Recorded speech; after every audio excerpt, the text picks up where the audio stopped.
Oh, I can't believe I'm doing this. I can't believe it. What was I thinking? That's just it. I wasn't thinking. Why wasn't I thinking? I think at home, I think at school, always thinking. Not about tonight. Maybe there's a way out of this? My brother found a way out when Mom and Dad caught him smoking weed. He told them that he had a chronic illness and he loved them so much that he wanted to save them the grief. And they believed him. Maybe I can tell the director that I have this irritable bowel and I smoked weed due to the pain, and now I have the munchies for sour cream and garlic chips, and if I eat 5 bags of the stuff and then do all that's required of me physically in the show, then I'll vomit and the stage will be all slippery. 15 minutes till places. Thank you, 15. And you can't play a character like Catherine all doubled over in pain while you're stuffing chips in your mouth high as a kite and upchucking all over Padua.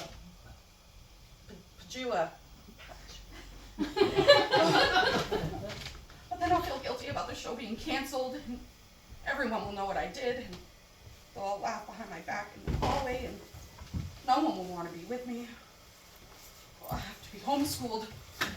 Wait. An earthquake. I'll just pray for an earthquake and for the earth to open up and swallow the school and the set and mean Principal Brady. But not my hamster in the biology lab. Not Sylvester, not my sweet furball. Hey, Melanie Gold, you okay in here? Yeah. No. Yes. Yeah. Okay, whatever. Just checking. Okay, I'm gonna pray for an earthquake. Come on, Mother Nature. Come on, ground. Do an earthquake. Then it'll be your fault that the show didn't go on, not mine. Fault. Like earthquake fault. Oh, I must still be in my right mind if I'm coming up with puns at a time like this. Okay.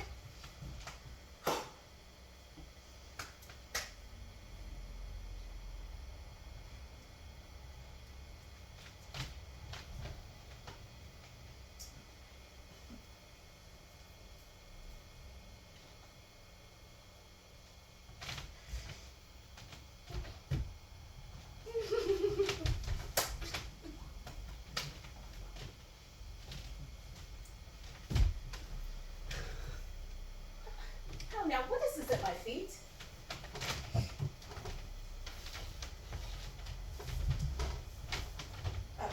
Are you my understudy?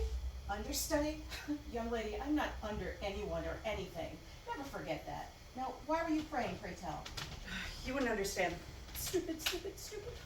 What is this air-filled orb? It's a girl? Oh my goodness. You had a female child here, now, backstage in this theater with dirty and dusty actors all around? No. My brother bought it by mistake. He just taken his medication. See?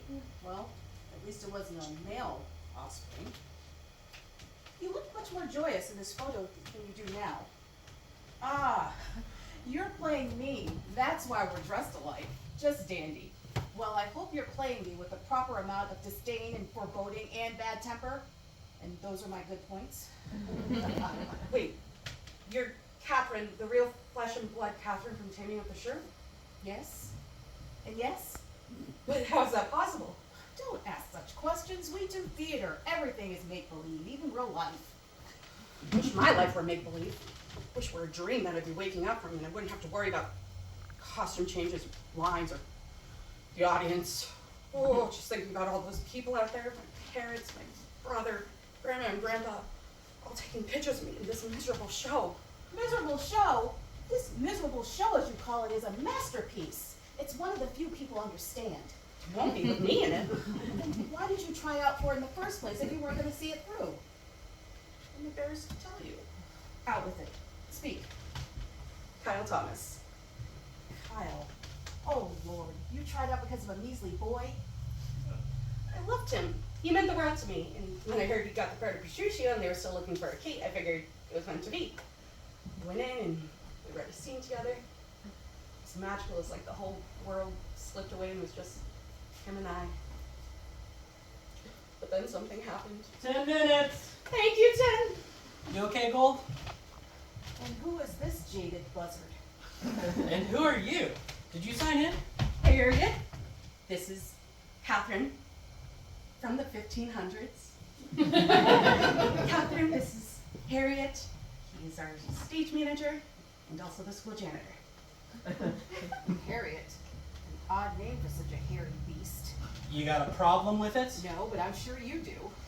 Well, babe, the only people backstage are the actors and those working the show. I am no babe. And sir, or madam, I am the show. Well, Madam Babe, I don't recognize you, and I'm the stage manager, who's had no life for the last 3 months because of this play. If you have nothing to do with this production, then take off your costume and go home. There are more distinguished knaves than you, Harriet, that have ordered me to remove my attire. I didn't do it for them, and I won't do it for you, Harriet. I'll be back, Gold. You shouldn't have said anything. Harriet's just doing his job. In my time, the actors and playwrights did these duties, not some man-child named Harriet. The name's not his fault. His parents were on medication. He should be locked up with his mops. Maybe they'd find it attractive. Anyway, before we were interrupted by that foul worm, you mentioned something about a Kyle Thomas or some such.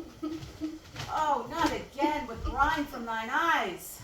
I can't help it. Every time I hear his name, I fall apart. Cease this silly lament for an unfledged schoolboy. It is unbecoming a serious actor about to make her entrance in one of the greatest plays the world has ever witnessed. Wait, I thought Macbeth or Hamlet were the greatest. You're one of these. You're really full of yourself, aren't you? Well, one has to be to rise above the muck. But you're not above the muck at the end of your show. You go from being a shrew to being tamed. You end up a pussycat. Thy husband is thy life, thy lord, thy keeper. Stop. Thy head, thy sovereign, one that cares for thee. Cease, I say. Oh, and here's a venture. Place your hands beneath your husband's foot, and in token of which duty, if you do please, my hand is ready. May it do him ease. That's a lot lower than me crying about Kyle. I am given the words to say. Actors recite lies and we portray them as truth. We are praised for such things. Sounds stupid. It's a living. 5 minutes. Oh, not again with that ill-faced sphinx. You still here? Yes, you full-begged dullard.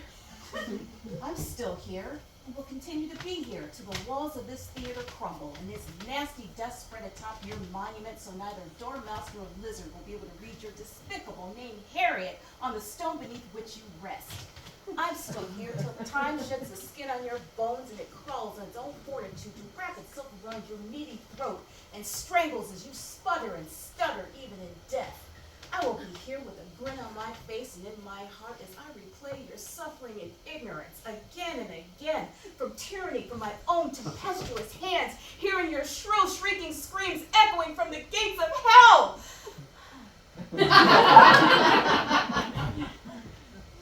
Thank you, Five.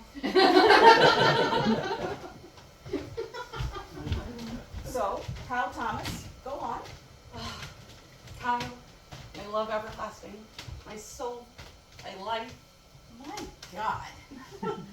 What is your issue? Why do you have this cynical attitude towards relationships? Can't you see? We are chattel, you and I, then and now, passed from father to husband like a woe-wearied horse. Patricia loves you, Patricio is a bully. and you love him. Never. You're lying. You presumptuous little brat. Well, maybe you've never felt the exhilaration of romance. Maybe you've never been swept off your feet of flying so high you can see the angels smile. Mere foolishness. But I have. And I'm grateful it didn't take me more than 500 years to experience the depth of true love. Was this exhilarated romance reciprocated, or was it all in your mind's eye? Well. I never told Kyle my feelings outright.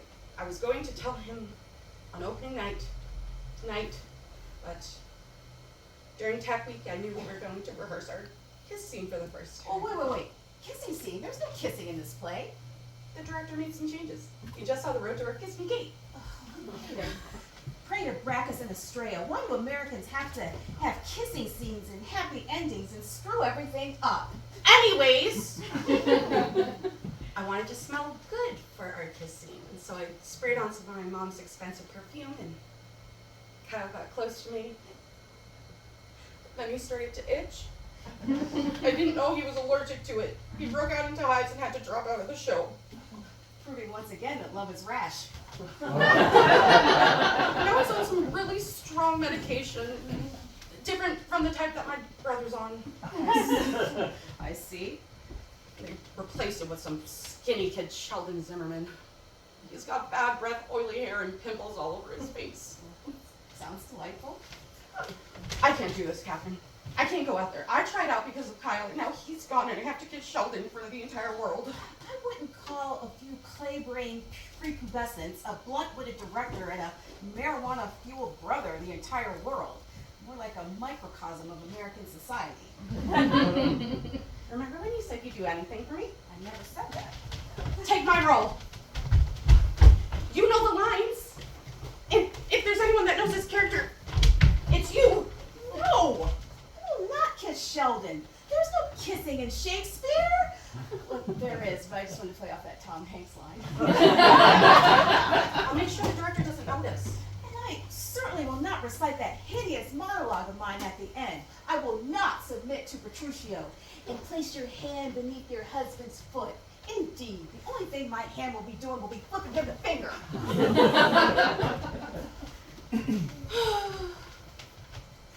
Okay. Okay. You can do that, I guess. I'll just go tell the director his house is on fire and he has to go. I'm being foolish. You know this role. You are this role. Go out on that stage with your head held high. Tell my story to that audience out there. Kiss Sheldon Zimmerman and mean it. I just can't. After all this time, from chattel and servant to suffragette and feminist, why can't we seem to shed this massive baggage filled with doubt? When will we rise up to bide our own truth and regreet each morn, not with puzzle, but with resolution? No more should we imprison ourselves in the dungeon of another's making, quell the shackles that wreak havoc on our souls, blot out the foes within ourselves that hinder and impede. We can, we must, or else we're back to having shoe prints on our hands. Places! You tried out the performance for Kyle Thomas. Do the performance for you. Did you hear me, Gold? Places! Oh, she heard you, you puppy-headed lack-brain. I heard that! You were meant to. What if I forget a line or an entrance or the kiss? I'll be right there with you. I'll whisper those lines to your ear, and I'll push you gently from the wings. You're on your own for the kiss. In that case, maybe I can do this. Of course you can. Thank you, Catherine. You know, really deep down, you're a nice person. Like, really deep down. Nonsense. I'm better breathing fire and wrath. I thrive mocking those couples, hand-holding and googly-eyeing one another. Pathetic. They love each other, Catherine. Just like Petruchio loves you and you love him. Absurd. No, Petruchio loves you. He worships your spirit. He wouldn't change anything about you. Look, he knew you'd come if he called. He knew it, and you did. That's love. He wanted money. That was it. No, maybe at first, but he found his partner, his love. You think so? I know so. I haven't had the courage to admit this, but I do. Say it, Catherine. I do. Go on. Gold! Places! Thank you, places. It's okay. You can try again tomorrow. Yes, I will. Break a leg, girl. You'll be great. Thank you for everything, Catherine. Gold, come on! The animals are getting antsy! I'll be right there!